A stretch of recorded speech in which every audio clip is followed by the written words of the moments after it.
Mustapha tient dans ses mains des douilles vides, preuve de récents combats dans son village d'Iror.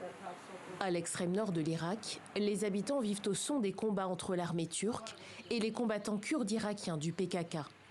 Plus de la moitié des familles ont tout quitté pour se mettre en sécurité. Nous n'avons plus de source de joie, ni de notre bétail, ni de nos propriétés. Tout le monde a quitté ces terres à cause des attaques turques. Nous ne pouvons aller nulle part, ni nous rendre dans les montagnes, et nous ne pouvons pas cultiver nos terres. Des montagnes sur lesquelles l'armée turque a installé des dizaines de positions.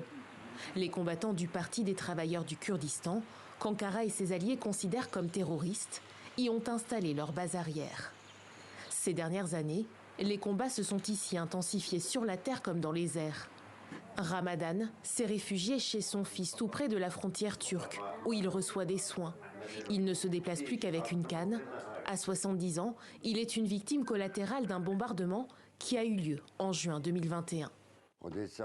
Un matin, je travaillais dans un champ.